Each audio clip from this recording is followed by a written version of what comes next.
자, 여러분 안녕하십니까? 여러분 우리 정운찬, 김홍범, 김진일 교수님의 화폐와 금융시장 챕터 2장 같이 공부하도록 하겠습니다. 자, 이번 시간에는요, 화폐와 금융시장의 기초적인 이해라고 할 수가 있습니다. 그래서 화폐의 기능이 무엇인지, 그리고 화폐가 어떻게 진화하고 있었는지, 그런 것들 살펴볼 거고요. 그 다음 2절에서는요, 금융시장하고 다양한 금융상품에 대해서 간단하게 말씀드리도록 하겠습니다. 자, 우선 여러분 화폐의 기원과 진화 과정에 대해서 살펴보도록 할게요. 이 화폐라는 거에 대해서 개념 정의를 내리기가 되게 힘들어요. 뭐가 화폐냐라는 게 어려워. 그래서 유명한 노벨상을 받은 영국의 경제학자 힉스는 화폐 개념 정의를 내리기가 좀 힘들어서 화폐가 어떤 기능을 하는가 그걸 보고 그러한 기능을 담당하는 것을 다 우리가 화폐다 이렇게 얘기를 하곤 합니다. 자, 먼저 이제 화폐라고 하면 처음에 상품 화폐가 등장하게 됩니다. 그 전에 자급자족을 해서 내가 생산해서 내가 소비할 때는 화폐라는 게 필요도 없어. 물물 교환도 안 하는 거야. 그런데 이렇게 물물 교환을 하게 되면서요, 사람들이 교환을 하는데 직접 화폐가 없을 때, 우리가 챕터 1장에서 본 거잖아. 사람들이 화폐가 없게 되면 교환하기가 되게 힘들어요. 더 나아가서 화폐가 생김으로써 거래 비용을 줄일 수 있게 된 것이죠. 자, 초기에는요, 화폐를요, 커머디티 머니 해가지고 상품 화폐로 이제 얘기할 수가 있는데, 직물이라든가 곡물이라든가 피혁 이런 것들이 있었습니다. 자, 그런데 화폐는 이거 중에서 특히 운반이 좀 용이해야 되고 쉽게 변질이 되지 않는 재화들이 화폐로 사용되었습니다. 이것 자체가요, 말 그대로 고유의 가치를 가지고 있습니다. 그렇기 때문에 이 가치에 대해서 보증할 필요가 없는 거야. 이 자체가 가치를 가지고 있기 때문에. 그러니까 요즘 같은 지폐 같은 거는 그 자체가 고유의 가치가 없잖아. 그러니까 정부가 법적으로 강제성으로 통용시키지 않는다라고 하면은 우리가 화폐로 인정할 수가 없을 텐데, 이 경우는 그 자체로서도 의미가 있어서 강제성 필요가 없습니다. 또 발행 권한이 특정인에게 국한되지 않습니다. 직물이나 곡물 피혁이 있는 사람들은 누구나 이런 것들로 교환을 할 수가 있게 돼요. 근데 문제가 있습니다. 첫 번째는요, 이 단위별 가치 측정이 어렵습니다. 아시다시피 직물, 곡물 이런 거 얼마로 우리가 측정을 해야 될지, 이거 무게 같은 거 이 재기도 쉽지가 않고요. 그리고 이게 너무 대규모 같은 경우에는 소라든가 양이라든가 이런 경우에는 소액 규모로 분할하는 게 어려움이 있습니다. 또 운반이 어렵습니다. 가축으로 해서 소나 양 같은 경우는 양아 가자, 소야 가자 해서 데리고 갈 수가 있어, 걸어가니까. 근데 만약에 그냥 쌀이나 이런 것들 같은 경우는 운반하는데 비용이 많이 들게 됩니다. 또 그 과정에서 변질되는 경우에는 그 가치가 하락하기도 합니다. 이러한 나름대로의 물품 화폐는 장점도 있지만 단점을 많이 가지고 있다, 이렇게 보시면 되겠습니다. 자, 그래가지고요, 문명이 발달하면서 분업이 촉진되고 경제가 규모가 확대되면서 앞에서 얘기했던 상품 화폐 가지고는요, 전부 다 거래를 매개하기 어렵게 되었습니다. 자, 그래서 금속 화폐가 등장하기 시작했는데, 금속 화폐는 적은 양으로도 고유의 가치를 유지하면서 보관과 또 휴대, 유지, 운반 이런 측면에서 장점이 있었습니다. 역사적으로 봤을 때는요, 은본위 제도, 그러니까 은을 기본으로 해서 화폐로 우리가 사용을 했었는데, 점차 조금 금본위제가 대세를 차지하게 되었습니다. 자, 금속화폐 가치는요, 무게 가지고 우리가 결정을 하게 되는데, 교환할 때마다 이 무게가 얼마나 되는가 매번 측정하기가 되게 번거로워요. 그렇기 때문에 금과 은의 무게 이거 측정하기가 쉽지 않아서 아예 이거를요, 규격화하기 시작했습니다. 그러니까 정해진 사이즈에 맞춰서 우리가 그걸 주화라고 하는 것이죠. 금으로 된 것을 금화, 은으로 된 것을 은화 해서 유통하기 시작했고요.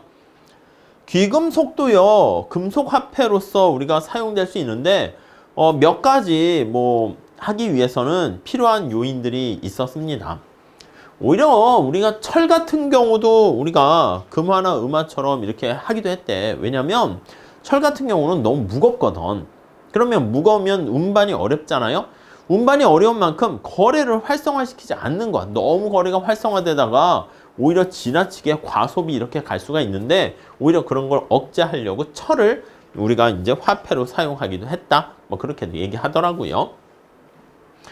자, 금속 화폐 같은 경우는요, 먼저 첫 번째 국민들에게 부과된 세금은 오로지 자국의 화폐로만 납부해야 된다. 이렇게 규정을 했습니다. 또 법화는요, 사적으로 발행된 화폐보다 훨씬 더 안전했습니다. 왜요? 정부가 신뢰를 보장해 주는 거잖아. 사적으로 발행된 경우는 화폐하면 제일 중요한 게 경제가 발전하면서 신뢰성, 신뢰라는 게 제일 중요하지 않겠습니까? 근데 정부가 뒤에서 보증해 주기 때문에 조금 더 안전했어요. 여기 보시면 와일드캣 뱅킹이라는 게 있었는데, 개인이요, 은행을 설립해 가지고 막 간판 내 걸고 예금자를 모아서 했는데, 어느 날 야생 고양이처럼 갑자기 잠적해버리는 금융 사기를요, 와일드캣 뱅킹이다, 이렇게 얘기도 합니다. 그러니까 국가가, 정부가 뭐 이렇게 야밤도주 할 수 없잖아요. 그리고 강력해진 국가는요, 외국 화폐 사용, 자국 화폐로만 세금을 받을 뿐만 아니라 외국 화폐 사용을 금지했습니다. 그리고 통용될 수 있는 화폐 종류를 제한해서 규제를 할 수가 있게 되는 것이죠. 나름대로 표준화와 통일화가 이루어지기 시작했습니다. 그런데 이런 금속 화폐도 물론 몇 가지 문제점이 있습니다. 첫 번째는요, 주화가 유통되면서 점차 마모가 됩니다. 그래서 금속의 함유량이 점차 감소하기 시작했어요. 개인적으로는 중간에 주화가 있으면 그 끝에 보면 톱니바퀴 같이 이렇게 되어 있는 거 아시죠? 이게 조금씩 갈아가지고 모아서, 이거 떼돈을 벌려고 하는지 모르겠지만, 그러한 행동이 오히려 디자인으로 이렇게, 저는 들고 다닐 때 이렇게 좀 뭔가, 요즘은 동전도 많이 안 쓰지만 들고 다닐 때 뭔가 촉감이 있도록 만들려고 하는가? 근데 그런 게 아니었더라고요. 자, 주조권을 보유한 국가가 정해진 금속 함유량보다 일부러 적은 양을 집어넣습니다. 뭐 금 100% 이게 아니라 98% 넣고 나머지는 동을 집어넣고 하게 되면 그 2%만큼은 뭔가 주조할 때 적은 비용으로 만들 수 있잖아. 그래서 그 주조 과정에서 그런 방법을 이용해서 차익을 누리게 되는 그런 것을 주조 차익이라는 표현을 사용하죠. 시뇨리지 이렇게 표현합니다. 그러다 보니까 100% 순금 이런 걸로 되어 있는 양화는 점차 퇴장하고요. 자기가 갖고요, 악화만 유통되는 그것을 그레샴 법칙이라고 아마 들어보셨을 겁니다. 자, 그러다가 지폐가 등장했습니다. 중세 이후 점차 금세공업자나 보석상 등은요, 금을 보관을 하고 있었는데, 내가 당신의 금을 보관하고 있습니다 하는 차용증, 금 보관 증서, 이런 것들이 대금 결제 수단으로 사용되기 시작했습니다. 내가 말이야, 저 전당포에다가 금을 얼마 내가 지금 보관하고 있거든. 이게 차용증이야. 이걸로 내가 무슨 뭐 밥을 사거나 차를 사거나 뭐 할 때 이거 줄 테니까 너 차 나한테 주고 너는 돈은 저 전당포 가서 받아. 이거 내 차용, 여기 나와 있는 금 보관 증서니까. 이렇게 되니까 얘가 지폐와 같은 역할을 하게 되었습니다. 또 정부도 금속 화폐를 주조하는 대신 금, 은을 일정량 구입해서 보관을 해두고요. 거기에 해당하는 만큼 금으로 바꿔준다는 뜻입니다. 금과 바꿔주는 것을 보장하는 증서를 발행하면서 화폐가 사용되었고, 그 증서 있잖아요. 그게 바로 지폐예요. 그래서 페이퍼머니가 시작되었습니다. 지폐 같은 경우에는요, 당연히 위조의 위험은 더 높게 됩니다. 그렇지만 금속 화폐가 가지고 있는 단점을 충분히 보완하고 남기 때문에 지폐가 좀 더 원활하게 사용되었다 보시면 되겠습니다. 첫 번째는요, 주조 비용이 굉장히 감소하게 됩니다. 이해 가시죠? 종이잖아. 운반비도 훨씬 적습니다. 그리고 단위를 설정하는데도 좀 더 신축적이야. 아니 종이에 어떻게 보면 종이 쪼가리에다가 숫자만 다양하게 10,000원, 50,000원 그냥 그렇게 인쇄해버리면 되잖아요. 근데 문제는 아니 이렇게 주조하는데 비용이 현저하게 감소되니까 자칫 지폐를 남발할 위험이 많이 생기게 되는 것입니다. 상품화폐 같은 경우에는 우리가 실물과 무관하게 막 남발하기가 쉽지가 않은데 지폐는 그렇지 않기 때문에 손쉽게 발행할 수 있어서 우리가 알다시피 돈을 팍팍 찍어내는데 엄청 용이하다 이렇게 보시면 되겠습니다. 네, 이렇게 할게요. 자, 그래서 발권을 독점하기 시작한 정부는요, 공신력을 유지하기만 하면 이 금 자체의 보유량을 초과했어도 지폐를 발행할 수 있었어요. 우리가 그냥 경제 원론에서 배우는 은행의 시스템이 어떻게 됩니까?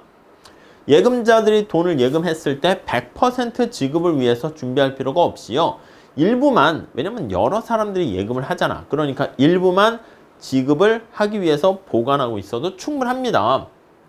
그것을요, 우리가 부분 지급 준비 제도 이렇게 표현을 하게 되는 것이죠. 자, 정부는요, 급기야 금을 전혀 보유하지 않아도 정부 자체가 신뢰와 공신력만 있다고 하면은 지폐를 발행할 수 있음을 깨닫게 되었고요. 앞에는 뭐라고요? 태환 지폐였었는데 불태환 지폐를 탄생시키게 되었습니다. 안 바꿔준다는 거야. 그렇지만 지급준비금 없어도 돼. 그렇지만 그 사회 경제 시스템 내에서 신뢰가 형성되면서 충분히 화폐로서의 기능을 할 수 있게 되었다라고 보시면 되겠습니다. 이렇게 화폐가요, 불환지폐로 탄생되면서 획기적인 전환을 맞이하게 됩니다. 자, 그 전에 화폐라 하면 반드시 내재 가치를 가지고 있어야 돼. 그 내재 가치보다 조금 더 큰 가치로 거래가 될 수는 있겠지만은 기본적인 내재 가치가 있어야 되는데, 아니, 이 불환지폐 같은 경우에는요, 그 불환지폐에 표현되어 있는 밖의 외재 가치와 그 소재 가치, 내재 가치가 불일치해도 통용될 수 있게 되었다는 것이죠.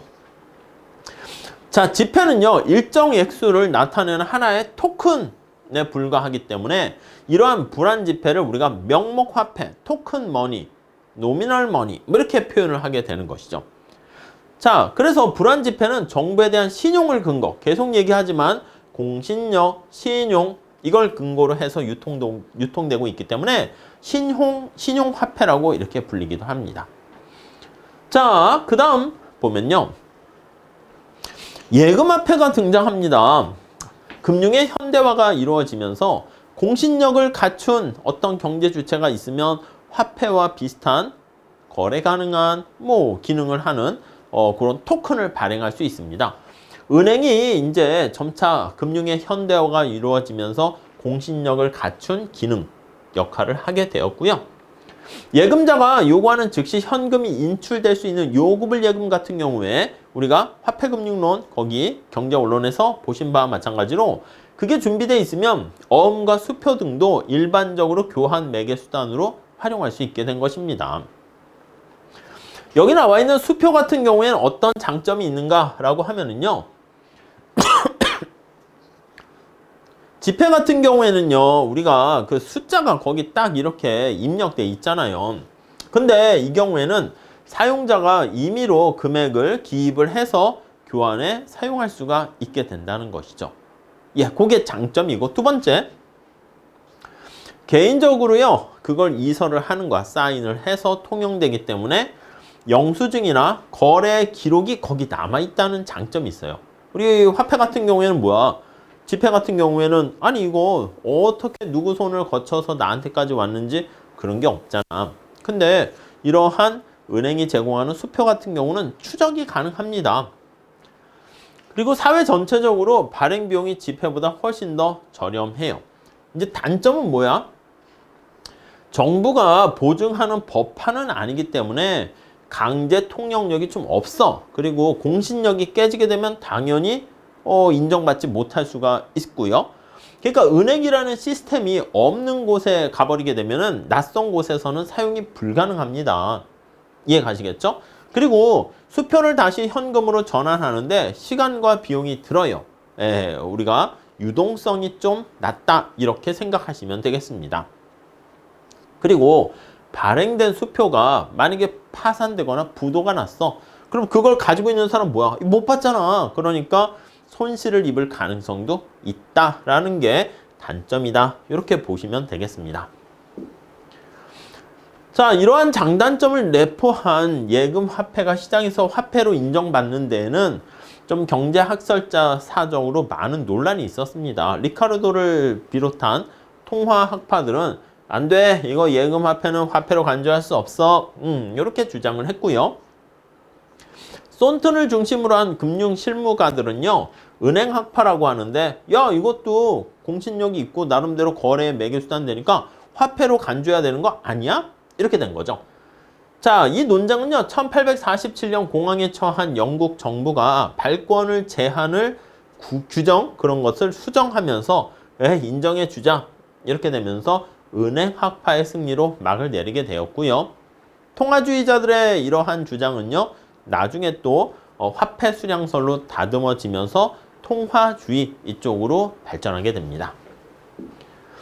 자, 최근에 이제 전자화폐도 등장하기 시작했습니다. 전자화폐는 공중정보망과 연결된 말 그대로 전자매체라든가 IC카드 같은 전자기호로 화폐 가치를 저장했다가 물건을 구매할 때 선불형 전자지급수단 이런 것들이 바로 전자화폐가 됩니다. 자, 선불형 전자지급수단 중에 범용성 및 환금성의 특성 기준을 충족하는 전자화폐가 있고요. 그렇지 못한 선불 전자지급수단 이렇게 있습니다. 구체적으로 이렇게 규정되어 있습니다. 구입할 수 있는 재화나 용역의 범위가 5개 이상이 되고요. 2개 이상의 광역자치단체 및 500개 이상의 가맹점에서 이용을 할 수 있으며 현금 또는 예금과 동일한 가치로 교환되고 발행되며 발행자에 의해서 현금 예금으로 교환이 보장되는 경우 이런 경우를 전자화폐로 간주한다라고 규정이 돼 있어요. 참고로 보시고요. 자, 전자화폐는요. 가치 저장 매체가 어떤 거냐에 따라서 두 가지로 나눠져 있습니다. 여기 있는 IC 칩에 내장해서 스마트 카드의 일정액을 저장하게 되는 오프라인 형태의 IC 카드형이 있고요. 뭐 비자 캐시라든가 K 캐시 이런 것들이 있고, 자, 컴퓨터에 전자지갑과 같은 소프트웨어를 설치를 합니다. 그 다음에 은행과 같은 금융기관의 네트워크망에 연결을 해가지고요. 대금을 지급하게 되는 네트워크형이 두 가지 유형이 있다라는 거 보시면 되겠고, 전자화폐는 어떤 장점이 있습니까? 하면요. 첫 번째, 화폐의 특성이라 할 수 있는 유동성. 거래를 얼마나 빠르게 할 수 있는가? 그게 유동성이 높다 이렇게 얘기하죠. 수용성, 잘 받아들여야 되고, 익명성을 갖추면서 제조 비용은 저렴하고 원격지 송금 같은 것들을 가능하게 한다는 특징이 있습니다. 그리고 금액을 분할하거나 결합을 해가지고 발생할 수 있는 불편을 줄여준다는 점에서 수용성이 훨씬 더 클 뿐만 아니라 보유 비용의 절감, 자금 수입의 신속성 면에서는 현금보다는 더 편리한 장점을 가지고 있습니다. 또한 은행이 중간에 들어오지 않고 현금처럼 결제가 이루어지기 때문에 익명성이라든가 거래 완결성이 훨씬 더 높다라고 보실 수 있겠어요. 자, 그 정도 봐주시고, 또한 잠금 장치를 통해서 위조라든가 도용이라든가 이런 것들을 변조, 막을 수 있게 되며, 그리고 일정 액수의 화폐 가치만 저장되니까 내가 만약에 분실했어. 그래도 신용카드에 비해서는 피해가 상대적으로 적을 수가 있습니다. 판매하는 사람 입장에서 봤을 때도요. 현금 관리 비용을 절감시켜주고 판매 비용을 신속하게 또 안전하게 회수할 수 있는 장점도 있습니다. 금융기관 같은 경우에는 이런 전자화폐를 통해서 어떤 사람의 소비 패턴이라든가 약간 개인의 어떤 종합 정보를 관리할 뿐만 아니라 그걸 이용해서 새로운 서비스를 개발할 수도 있을 뿐만 아니라 예금의 인출 감소 및 신규 예금 증대로 자금 운영을 할 수 있는 여력이 증대되는 효과가 있습니다. 또한 전자화폐 취급을 통한 수수료 수익도 얻을 수가 있게 되네요. 근데 소규모, 소량 규모에 주로 이용된다라는 단점이 아직 현실에서는 보이고 있고요. 또 전자화폐와 마찬가지로 선불 전자지급수단 그 경우도 IC카드형과 네트워크형으로 이렇게 구분되고 있습니다. 우리가 알고 있는 여러 가지 지급하는 카드 종류가 우리 책에 잘 정리되어 있는데 몇 가지 간단한 핵심 포인트만 볼게요. 자, 신용카드랑 여기 보시면 선불카드가 있어요. 자, 신용카드는 말 그대로 신용에 기반으로 해서 내가 대출도 받을 수 있어요. 뭐 카드론 이런 것도 받을 수 있죠. 기본적으로 소비자가 신용카드를 이용해서 상품을 구매하잖아. 그럼 카드 발행자는 가맹점에 대금을 그때그때 우선 결제를 먼저 해주는 거야. 그러니까 내가 신용카드가 있으면 당장 뭐 예금 잔고가 없더라도 카드사에서 미리 돈을 내줘. 친구처럼. 그리고 한 달 후에 야, 그 돈 내가 내줬으니까 너 나한테 돈 갚아야지. 이렇게 된단 말이죠. 어떻게 보면 후불카드다라고 생각하시면 돼요. 선불카드는 뭐냐면 카드 발행자가 일정한 금액을 미리 저장을 해서 넣어놔야 되는 거야. 그러니까 말 그대로 이건 후불, 이거는 프리페이드 해서 선불카드 이렇게 보시면 되겠죠. 자, 선불카드를 미리 구입을 한 다음에 저장된 가치 범위 내에서 내가 가지고 있는 범위 내에서 소비를 할 수가 있습니다. 이 선불카드는요, 광범위한 지역에서 다 사용할 수 있다. 그래서 범용이라는 말을 쓰고요. 제한된 지역이라든가 아니면 특정 목적으로만 사용 가능한 단일 목적 선불카드가 있습니다. 뭐 공중전화 카드 같은 경우는 단일 목적 전화하는 데만 쓸 수가 있는 것이죠. 자, 데비카드 해서 직불카드 같은 경우는 소비자가 재화나 서비스를 구입하는 즉시 자신의 예금 계좌에서 대금이 빠져나가는 거죠. 그러니까 예금 계좌에서 쉽게 얘기하면 계좌 이체 해주는 겁니다. 근데 은행에 들어가서 우리가 직접 계좌번호 넣고 이렇게 하는 게 아니라 그냥 말 그대로 이 카드에서 내가 가지고 있는 잔고 내에서 계좌 이체를 바로 한다 이렇게 보시면 돼요. 그러니까 신용카드는 말 그대로 내가 신용을 담보로 해서 더 많은 소비를 할 수가 있는데 이 경우는 안 됩니다. 그러니까 신용카드에 비해서는 과소비를 막을 수 있다라는 특징을 가지고 있습니다. 네, 이 정도 한번 보시면 되겠고요. 자, 그 다음 우리가 볼 거는 알았어. 화폐가 그렇게 어떤 기능을 하고 어떻게 진화됐는가 라고 우리가 살펴봤는데 구체적으로 화폐가 되기 위한 필요 조건 한번 정리해 보도록 하겠습니다. 첫 번째는요. 지금 말씀드린 것처럼 시장의 수용성, 화폐는 어떤 재화와도 다 교환을 할 수가 있어야 됩니다. 그리고 운반이 용이해야 돼. 재료의 무게라든가 부피에 견주어 봐서 어느 정도 적당한 특성을 지니고 있어야 되고요. 그 다음 인식성, 화폐는 누구나 쉽게 식별할 수가 있어야 되는 것입니다. 그리고 내구성, 화폐는 쉽게 변질되거나 손상이 되면 널리 유통되기가 어렵다라는 특성을 가지고 있고요. 그 다음 동질성, 동일한 양이 정확하게 같은 가치를 가져야 되는 것이고 측정 단위 같은 경우도 정확해야 됩니다. 뭐 구체적인 몇 가지 예가 또 책에 잘 나와 있으니까 뭐 구체적인 내용들은 또 책을 한번 참고해 보시면 좋을 것 같습니다. 자, 그리고 화폐는 가분성을 가지고 있어야 됩니다. 단순하게 가분적일 뿐만 아니라 여기 나와 있는 것처럼 분리된 것의 합이 분리되기 전에 덩어리로 존재할 때와 가치가 동일해야 돼요. 그러니까 우리가 공룡의 뼈를 가지고 우리가 화폐로 사용한다. 뭐 가축의 가죽을 가지고 화폐로 사용한다. 그러면 이게 가죽이 클 때랑 잘게 쪼갰어. 5개로 쪼갰어. 그럼 5개로 쪼갠 거를 5개 갖고 있는 거랑 그 큰 거 하나 갖고 있는 거랑 가치 측면에서 봤을 때는 쪼개게 되면 가치가 확 작아진단 말이죠. 그러니까 이렇게 어떻게 쪼개던 그 가치는 여전히 똑같아야 된다라는 게 가분성입니다. 그리고 가치의 안정성, 화폐가 다른 재화랑 교환되는 비율, 그게 시간이 흘러가면서도 안정적으로 유지돼야 돼. 그러니까 우리가 말하는 인플레이션, 이게 왜 문제가 되는가 하면 화폐의 가치가 자꾸자꾸 떨어지는 거잖아. 그러니까 가능한 한 그 교환 비율, 화폐의 가치가 지속돼야 된다. 안정적으로 유지돼야 된다. 라는 걸 알 수가 있겠습니다. 자, 화폐는 어떤 기능을 하는가 하면 이렇게 크게 4가지 기능을 합니다. 교환의 매개, 지급의 수단, 가치의 척도, 그리고 가치 저장 이렇게 있습니다. 자, 교환의 매개는 화폐가 만약에 없다라고 하면 우리가 물물 교환을 해야 되는데 그때 욕망의 이중적 일치, 그거 굉장히 어려운 거 아실 겁니다. 그래서 가장 기본적인 기능이라고 생각할 수 있겠어요. 자, 그리고요, 지급수단이다 하면 현금은 거래를 완결시키는 지급 종료성의 특성을 갖는다, 이렇게 얘기합니다. 아니, 우리가 밥을 먹었어. 외상으로 물건을 밥을 먹고 저기 다음에 줄게요 라고 할 수 있잖아. 근데 이 경우는 내가 외상이라는 걸 이용해서 밥을 먹으면 이게 지급이 완료되는 건 아니라니까.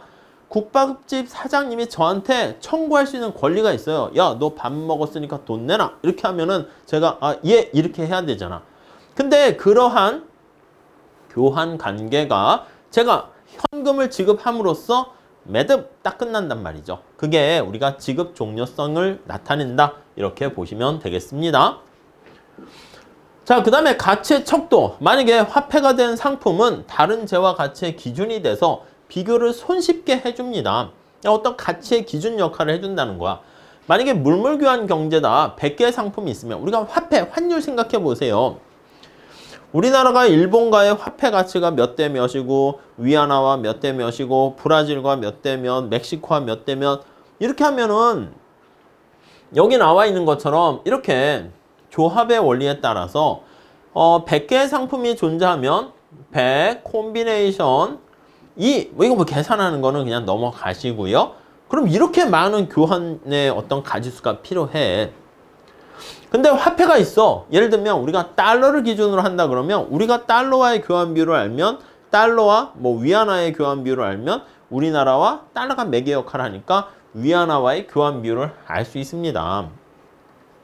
그러니까 100개의 어떤 상품이 존재한다, 화폐 경제. 그러면 화폐가 들어가 있으면 화폐가 기준 역할을 하는 거야. 그러니까 자기는 자기와의 교환 비율이 1이잖아. 화폐는 화폐랑. 그러니까 나머지만 보면 되기 때문에 99개의 교환 비율이 필요한 거야. 이렇게 가치의 어떤 기준, 척도 역할을 해주게 되면 그만큼 경제의 효율성을 높일 수 있다라고 보시면 되겠습니다. 자, 그 다음에 가치 저장 수단을 가지고 있습니다. 화폐는 일반적으로 구매력 가지고 있는데 지급의 수단이 되는 동시에 하나의 자산으로서 보유하기도 합니다.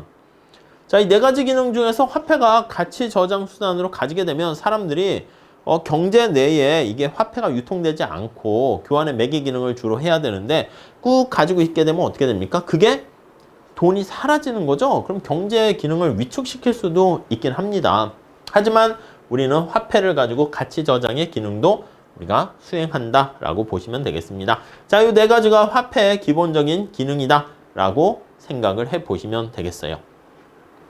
자, 이렇게 해서 우리가 화폐의 여러 가지 기능, 그리고 우리가 살펴봤고요.